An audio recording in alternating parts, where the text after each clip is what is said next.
여러분과 함께 누가복음 7장 11절에서부터 15절 말씀을 가지고 함께 나눌 설교의 제목은 인생의 퍼레이드입니다. 여러분이 근래 뉴스나 아니면 언론을 통해서 접하는 가장 많은 소식이 무엇입니까? 아마도 도쿄에서 지금 열리고 있는 2020 도쿄 올림픽일 것입니다. 매일매일 어떤 사람이 메달을 땄더라, 우리나라에는 지금 4강을 진출했더라, 8강을 진출했더라, 누구는 동메달을 땄고 안타깝게 메달을 못 땄다, 이런 소식들을 우리가 매일매일 지금 접하고 있습니다. 아마도 이번 달 그리고 지난달에 가장 화제가 이 올림픽이라는 경기일 것입니다. 비록 작년에 코로나19 사태로 인하여 경기가 제대로 치르지 못해가지고 1년 미뤄지는 올해 치러지게 되었지만, 그래서 관심도 많이 저조됐고, 그리고 이 자리 가운데 올림픽이 하는 줄 모르는 사람도 있을 수도 있을 것 같아요. 하지만 지금 올림픽이 진행되고 있습니다. 그래서 이 올림픽이 진행되는 그 과정 가운데 과거에 뒤돌아보면 우리는 그 올림픽에 더 많은 관심을 기울였고, 사회와 온 국민이 그것에 대한 재미를, 흥미를 느꼈던 것 같습니다. 여러분, 올림픽 가면 여러분이 가장 기억 남는 것, 아니 여러분 인상에 남는 것은 무엇입니까? 각자마다 그 올림픽만의 스토리가 있고 감동이 있고 그 눈물겨운 일화들이 많이 있지만, 개인적으로는 저는 올림픽 하면 가장 먼저 생각나는 것이 그 올림픽 개막식입니다. 각 나라마다 어떻게 개막식을 치를 것이며, 어떻게 올림픽 그 불을 점화를 시킬 것이며, 그리고 입장 선수들은 어떤 식으로 어떤 모습으로 입장하는지 그런 기대가 항상 있었습니다. 여러분이 한 번이라도 올림픽 개막식 그리고 아니면 입장식을 보신 분이라면 공감하시겠지만, 처음에는 그리스 선수단이 입장합니다. 그리스 선수단이 입장하면서 그 다음부터 알파벳 손으로 선수단이 입장하고 있는데요. 처음에는 재밌어요. 처음에는 이런 선수들이 왔구나. 와, 저 나라는 엄청 많은 사람들이 선수단을 가지고 들어왔네. 와, 저 선수단들은 저런 옷을 입었구나. 되게 특이하다. 저 나라는 처음 듣는 나라인데, 이런 저런 생각을 들면서 보게 됩니다. 근데 시간이요 점차적으로 지나면 지날수록 막 지루해져요. 막 재미가 없어요. 도대체 이게 왜 보는지, 난 지금 이걸 왜 보고 있는지, 우리 아버지는 왜, 부모님은 리모컨을 다른 것을 바꾸지 않는지, 바꿔도 다 똑같은 것만 보여주고 있습니다. 그렇게 해서 계속 시간이 흐르면 단 한 가지, 단 하나를 위해서 우리는 기다립니다. 무엇입니까? 바로 대한민국 선수단이 입장한 것을 우리가 기다려요. 이유는 모르겠어요. 하지만 대한민국 선수단 입장하면 그렇게 재미없고 지루했던 것이 갑자기 흥미가 생기면서 와 하면서, 와, 우리 선수 입당하다 하고 기쁘게 맞이했던 그러한 모습들이 여러분 혹여나 체험하시거나 기억나실 것입니다. 그렇게 입장식, 그렇게 말하는 것, 또 다른 말로 표현으로는 행렬일 수도 있고요, 또는 퍼레이드라는 말을 우리는 흔히 말합니다. 이렇게 퍼레이드, 행렬, 입장식, 이러한 모습을 통해서 많은 사람들이 줄지어 어떠한 한 방향으로 하여 가는 것을 일컫는 말이죠. 오늘 우리가 읽었던 본문의 말씀은 이 퍼레이드와 이 행렬과 관련된 본문 말씀입니다. 오늘 본문의 말씀에 여러분도 이미 아신 것처럼 예수님과 제자들과 그 무리들은 나인성을 향하여 걸어가게 됩니다.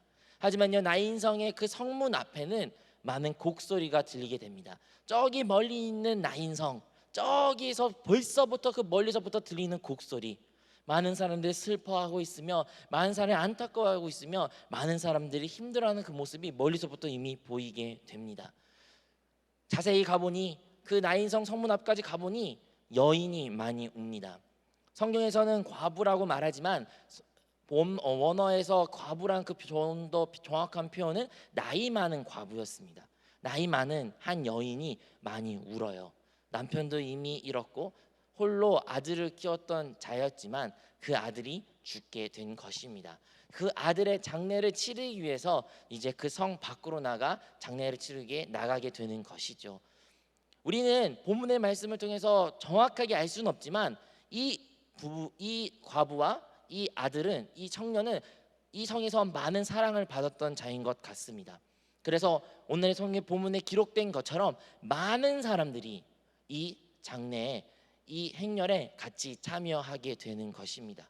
그들이 참여한 이유는 우리 여인들을, 그 과부를 위로하는 차원일 수도 있고, 너무나 안쓰러워가지고 불쌍해서 참여할 수도 있고, 그 가운데 그 눈물바다에 함께 동요되는 그 모습들이 오늘의 본문의 말씀을 우리가 볼 수 있게 되는 것입니다.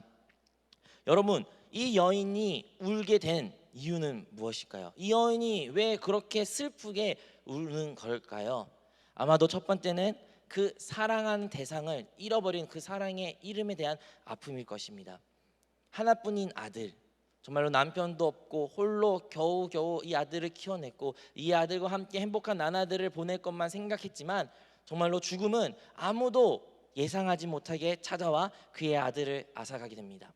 결국에는 이 여인은 홀로 두게 되고 그렇게 사랑하고 자기가 믿고 의지했던 대상이 사라지게 된 것입니다. 그 아픔, 내가 그렇도록 사랑했던 사람이 사라지는 아픔, 그 아픔이 아마도 이 여인을 울게 한 것 같습니다. 또 다른 이유는 무엇일까요? 사실은 이 여인이 이 아들을 아들로서 사랑할 뿐만 아니라 이 아들은 이 가정을 책임지는 가장이었습니다. 당신의 문화권을 생각해 본다면 여인이 경제적인 활동을 할 수가 없었어요. 여인이 특히 나이 많은 여인이 어디서 경제 활동을 함으로써 그날을 먹고 마실 수 있는 것을 구해올 수가 없었어요. 아마도 아들이 그 가정을 대표하여 그 가정을 먹이고 살리고 어머니와 함께 그 집안을 이끄는 것 같습니다. 하지만 아들이 죽음으로써 이제 미래에 대한 불투명만 남았습니다. 앞으로 나는 어떻게 살지? 앞으로 나는 무엇을 먹지? 나는 어떻게 이제는 나의 인생을 살아가야 될까? 나도 차라리 죽었으면 좋겠다. 이런 생각도 이 여인에게 들 수도 있을 것 같습니다.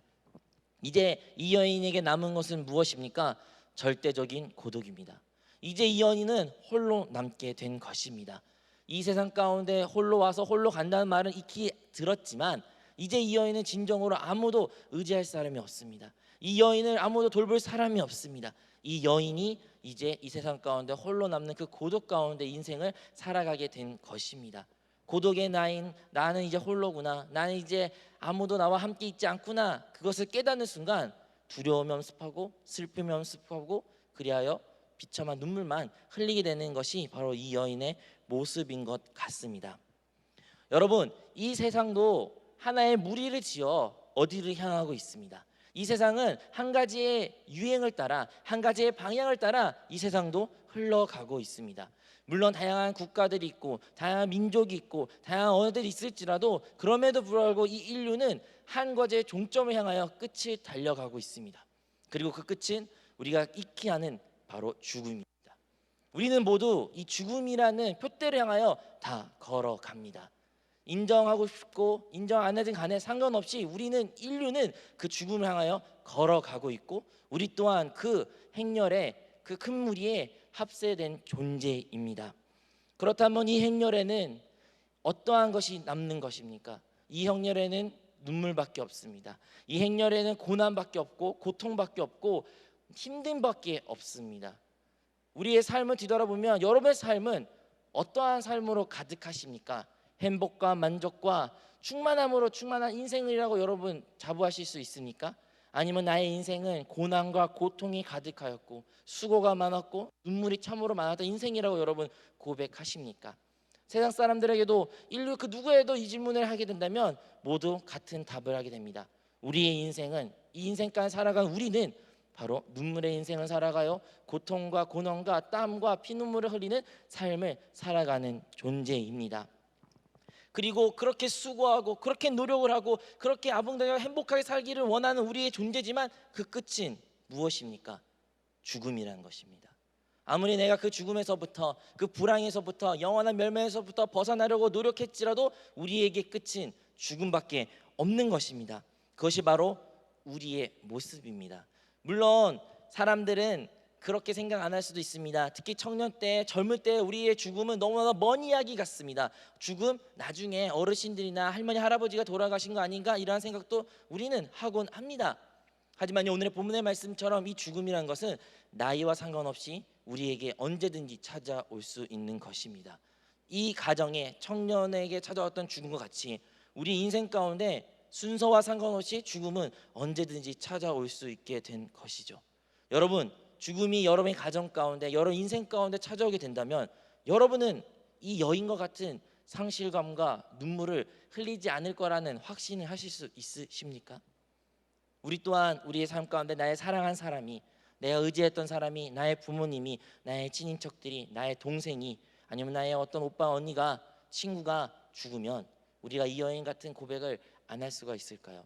우리도 이 여인과 같이 그 사랑의 대상이 잃어갈 때 눈물을 흘리게 될 것이며 이 여인과 같이 우리가 소망하고 우리가 미래로 기대했던 것들이 물거품된 것에 대한 절망을 하게 될 것이며, 또한 우리 삶 가운데는 어떠한 소망도 없고 참으로 고독밖에 없는 인생이라고 우리 다 고백할 것 같습니다. 이렇게 나인성을 향하여 예수님과 무리가 걸어갑니다. 그리고 그 성문 앞에 두 행렬이 교차하게 된 것입니다. 두 행렬이 교차합니다. 하나는 그 장례를 치르기 위해서 그 청년을 싣고 과부와 함께 많은 성에 있는 사람들과 함께 장례를 치르기 위해 장례식을 향하여 무덤을 묻기 위하여 가는 한 무리가 있습니다. 그리고 또 다른 무리는 그 성 안으로 들어가기 위해 예수님과 함께, 예수님과 더불어 예수님을 필두로 앞세워 그 성으로 들어가는 무리가 있는 것이죠. 그리고 그들은 이 성문 앞에서 교차하게 되는 것입니다. 분위기는 완전 다릅니다. 하나는 대성통곡하는 그 분위기 가운데 예수님은 그럼에도 불구하고 그 무리를 바라보시며 불쌍히 여기셨습니다. 예수님께서는 그 무리들을 그냥 지나치시고, 그래 죽음은 어쩔 수 없는 것이지, 피할 수 없는 것이기 때문에 그냥 지나치신 것이 아니라 이 과부가 불쌍히 여기고 이 여인이 정말로 상실감이 너무나 안타까워 예수님께서는 그 걸음을 그 청년 앞에, 그 여인 앞에 멈추게 되는 것입니다. 여러분, 우리 주님은 그렇게 긍휼이 많으신 주님인 것을 기억하시기를 바랍니다. 여러분, 우리가 믿는 주님은, 여러분의 아버지이신 하나님 아버지는 여러분을 향한 그 긍휼이 아직도 크신 분이십니다. 여러분의 처한 상황, 여러분의 있는 어려움, 주님께서는 다 관심하고 계시며 여러분에게 긍휼을 베푸실 줄로 믿습니다. 주님은 그들을 불쌍히 여기셔서 단순히 그냥 불쌍한 것으로 끝나고 안타까운 위로의 말로 끝난 것이 아니라 다가가 그 관을 만지십니다. 여러분이 아셔야 되는 것은, 유대인들에게 있어서는 죽은 사람들은 부정한 것이었습니다. 죽은 신체를 만진 것은 부정한 것이고, 그 만진 사람조차 부정한 사람이 되는 것이었습니다. 죽은 사람의 관 또한 그 관을 만진 순간 그 사람은 부정하게 되는 것입니다. 하지만요, 예수님은 오늘 본문의 말씀에 기록된 것처럼 그냥 말로써 말하고 위로한 것이 아니라 그 관을 직접 만지셨습니다. 그 관을 만지시고 그것 가운데 그 놀라운 하나님의 기적을 베풀어 주시는 것입니다. 주님의 따스한 손이 그 차가운 관 위에 올려놓은 것입니다. 오늘의 본문의 말씀을 알 수 있는 것처럼 이 관 위에는 뚜껑이 없었습니다. 아마도 매우 가난하고 형편이 좋지 아니한 가정이었기 때문에 그 관에 뚜껑조차도 담을 수 없는 그러한 상황 가운데 있던 그분이었지만, 그 차갑고 차가운 그 몸과 그리고 그 관 위에 주님의 따스한 손이 올려질 때 주님의 놀라운 기적이 오늘의 본문에 기록된 것입니다. 무엇으로 기록됐습니까? 청년아, 내가 내게 말하노니 일어나라. 주님의 이 말씀이 선포될 때 이 청년이 죽음에서부터 놀라운 생명을 받으며 다시 살아나게 된 것입니다. 이제 죽었던 청년이 일어났습니다. 죽었던 청년이 일어날 뿐만 아니라 이제 주님은 이 청년을 그 여인에게 다시 돌려주게 된 것입니다. 우리의 주님은 긍휼이 있으시고 따스한 분뿐만 아니라 바로 생명을 주시는 참된 하나님의 아들이신 줄로 믿습니다. 이 땅 가운데 우리를 죽이려고 하고 우리를 사망으로 이끌어낸 수많은 무리들이 있고 사단이 있습니다. 하지만 우리의 주님은 우리를 살리러 이 땅에 오시어 우리에게 새 생명을 주시고 영생을 허락하신 하나님의 참된 아들이신 줄로 믿습니다. 이제 주님께서는 그 과부의 삶을 다시 회복시켜 주셨고, 그 자리 가운데 주님을 알지 못하는, 하나님의 영광을 보지 못하는 자들의 하나님의 놀라운 영광을 보여주시게 된 것입니다. 사랑하는 성도 여러분, 우리의 일상생활 가운데 우리가 죽어가는 영역은 어디에 있을까요? 여러분의 삶은 어떤 영역이 지금 죽어가고 있습니까? 혹시 여러분의 가정 형편이 지금 죽어가는 그런 모습 가운데 놓여 있는 분 계십니까? 아니면 여러 학교 생활이 아주 피폐하고 정말로 절망적인 상황 가운데 놓여 있습니까? 아니면 나의 미래에 대한 불투명으로 인하여 두렵고 떨린 가운데 여러분 혹시 거하고 계십니까? 아니면 영적으로, 신앙적으로 침체된 상태로 말미암아 신앙적으로 죽음 같은 처한 놓은 상황 가운데 여러분 혹여나 살고 계십니까? 여러분이 어떠한 상황 가운데 그 죽음의 문턱 앞에 있다, 설사 죽음을 맞이한 것 같은 상황 가운데 놓일지라도 우리가 오늘 주님을 만나고 주님의 음성을 듣고 주님의 응답을 받게 된다면 죽었던 것이 살아날 줄로 믿습니다. 죽은 것들이 살아날 것입니다. 다시 일어날 줄로 믿습니다. 우리의 가정은 일어날 것입니다. 우리의 학교 생활도 일어날 것입니다. 우리의 믿음 생활도 다시 회복될 것입니다. 이 교회 생활도 회복될 것입니다. 여러분, 그렇다면 우리가 이러한 놀라운 것을 주님을 만나고 주님의 그 놀라운 기적을 체험하기 위해서는 주님이 걸었던 그 무리와 함께 걸어야 됩니다. 그 장례식을 치르는 죽음의 행렬에 함께 머문 것이 아니라 주님과 더불어 주님이 계신 곳에 주님과 함께 그 행렬에 우리는 동참해야 됩니다. 그렇다면 그 주님이 걸어가신 그 행렬에, 그 생명의 행렬에 어떻게 우리는 동참할 수 있을까요? 첫 번째로 우리가 기억하는 것은 우리는 주 예수 그리스도를 믿어야 됩니다. 여러분, 주 예수 그리스도를 믿으십니까? 예수님이 하나님의 아들이심을 믿으십니까? 여러분, 이 믿음이란 것은 참으로 놀라운 것입니다. 우리는 구원을 어떻게 받습니까? 많은 사람들에게, 청년들에게 양육하면서 이 질문을 제가 많이 했습니다. 그리고 다양한 대답을 제가 들었습니다. 어떤 사람은 회개하면 구원을 받습니다. 어떤 사람은 내가 죄악을 버리고 죄악을 행위에서 벗어나면 나는 구원을 받습니다. 이제 내가 선을 행하고 다른 사람에게 좋은 모범을 보여주고 그들에게 선을 베풀고 악을 행하지 아니하면 구원을 받습니다. 하나님께 예배하고 교회에 나오면 나는 구원을 받습니다. 이런저런으로 많은 이야기를 구원을 받았다 듣게 됩니다. 하지만 사랑하는 성도 여러분, 자세히 들어보면 그것은 구원을 받는 방법이 아닙니다. 우리의 구원은 오직 믿음으로밖에 받지 않는 것을 여러분 기억하셔야 되는 줄로 믿습니다. 여러분, 예수 그리스도를 믿으셔야 됩니다. 여러분이 회개하고 그것을 죄를 자백하는 것은 물론 하나님 앞에서 기쁨이고 하나님이 기뻐하신 일이지만 여러분의 영혼의 구원은 주 예수 그리스도를 믿음으로 얻는 건 줄로 믿습니다. 주 예수를 믿으라라고 말씀하신 그 성경의 구절과 같이 우리가 믿는 다상 그 이름은 오직 주 예수밖에 없습니다. 여러분이 어떠한 상황 가운데 어떠한 행위하기에 앞서 여러분이 믿음이 선행되어야 되는 것입니다. 여러분들은 구원받기 위해서 많은 것을 내가 해야 된다고 생각하지만 아닙니다. 우리는 오직 믿음으로 구원을 받은 존재인 줄로 기억해야 될 줄로 믿습니다.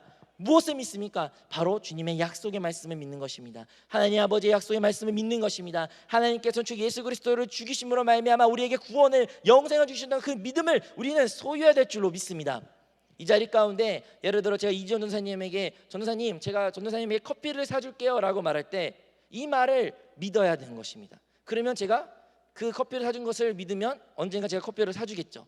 하지만요, 많은 사람들은 그 제 말에 제 약속을 믿는 것이 아니라 자신의 주관적인 느낌을 믿습니다. 청년 중에 이러한 사람들이 있습니다.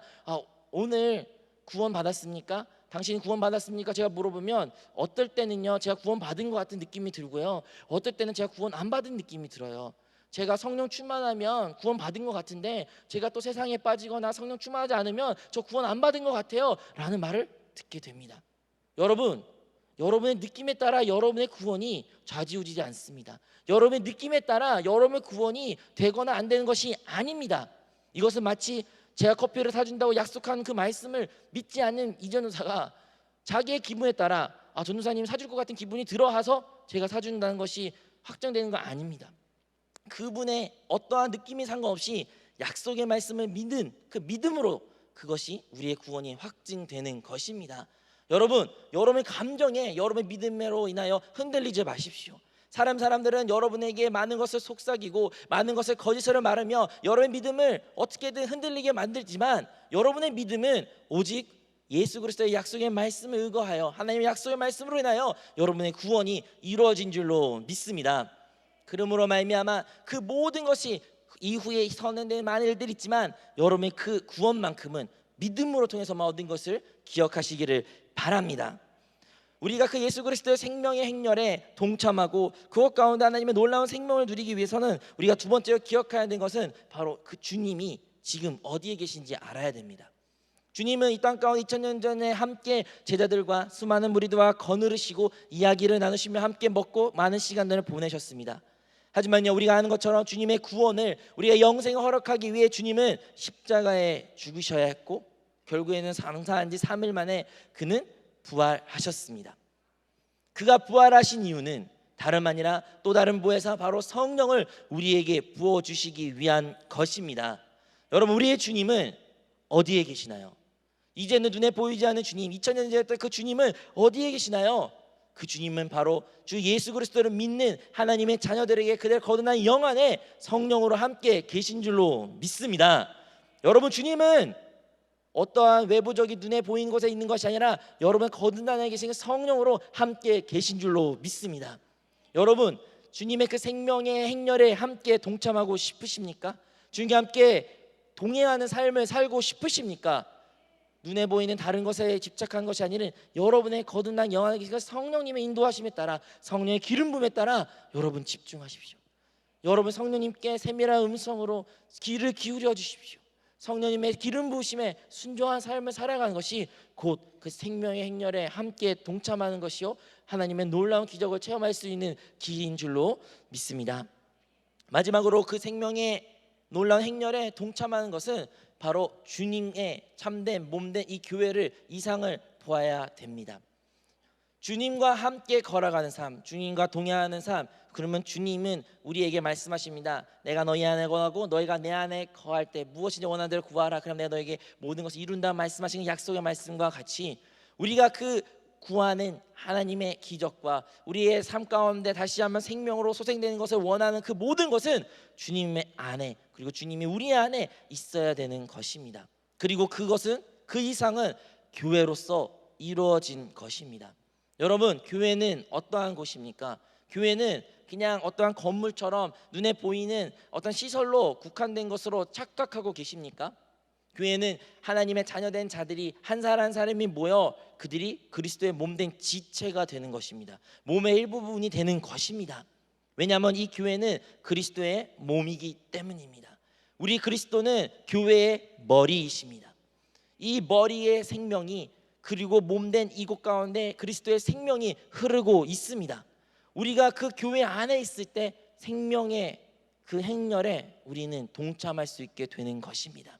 우리의 신체에 주어져 있습니다. 이 신체가 몸에 붙어 있어야, 이 몸이 머리에 붙어 있어야 하나의 생명으로 되고 살아있는 존재가 됩니다.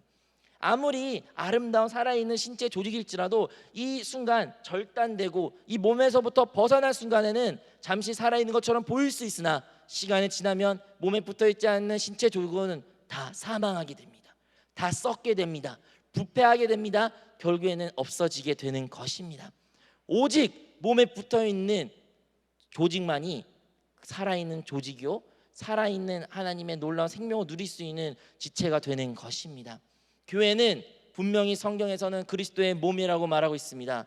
우리가 하나님의 그 생명을 누리고 그 부활을 누리고 생명의 행렬에 동참하기 위해서는 우리는 몸된 교회 안에 들어와야 되며 그리스도의 교회가 되어야 되며 그리스도와 함께 이 교회 신앙생활을 나아가야 됩니다. 우리의 신앙생활이 때로는 홀로 하고 싶고 홀로 하는 게 편하시고 혹은 상처를 받아서 어떠한 이유로, 다양한 이유로 교회에 떠나고 싶은 수만 가지의 이유가 있을지라도 단 한 가지 이유, 교회 안에 있을 때 비로소 우리는 살 수가 있습니다. 교회 안에 있을 때 우리의 영적으로는 고갈이 되지 않습니다. 교회 안에 있을 때 머리 대신 그리스도의 축복을 우리가 다 누릴 수 있게 되는 것입니다. 여러분은 교회의 하나의 지체로서 느껴지십니까? 여러분 교회 하나의 지체로서 여러분의 존재를 느끼는 삶을 살아가고 계십니까? 아니면 아직은 너무나도 교회가 너무나 나에 멀어진 것 같고 교회의 하나됨에 있지 않고 그것에 외부에 떨어져 단독적인 신앙생활을 하고 계십니까? 우리가 그 생명의 행렬을 참여하기 위해서는 그 교회에 대한 이상을 보아야 되고 교회가 되어야 되며 교회로서 신앙생활을 우리는 다 살아야 될 줄로 믿습니다. 사랑하는 성도 여러분, 우리의 인생은 어떠한 퍼레이드에 참여하는 삶으로 살아가고 계십니까? 우리의 인생은, 여러분의 삶은, 우리는 지금 혹여나 그 죽음의 행렬, 죽음의 퍼레이드에 동참하면서 죽음을 향하여 달려가는 그 퍼레이드 가운데 거하고 계십니까? 혹여나 그러한 사람들이 이 자리 가운데 있다면 여러분 다시 한번 그곳에서 벗어나와 그 퍼레이드에서 나와 주님이 함께하는 그 생명의 퍼레이드를 동참하여 주시옵소서. 여러분 인생이 그 생명의 행렬에 주님과 함께하는 그 삶을, 그 신앙생활을, 공동체 생활을, 교회 생활을 하기를 원합니다. 여러분이 주님과 함께 더불어 성령의 인도하심에 기름 부음에 순종한 그 삶을 살아가는 우리에게 있어서 그러면 우리의 삶에 죽어갔던 그 모든 것들이 회복될 것이며 우리 삶 가운데 풀리지 않았던 기도 제목들 응답도 받을 것이며 여러분의 간구한 기도도 응답받게 될 줄로 믿습니다. 여러분은 지금 죽음의 행렬이 계십니까? 아니면 생명의 행렬에 계십니까? 여러분의 인생의 퍼레이드를 주님께 집중하는 모든 성도들이 되시기를 주님의 이름으로 축원드립니다.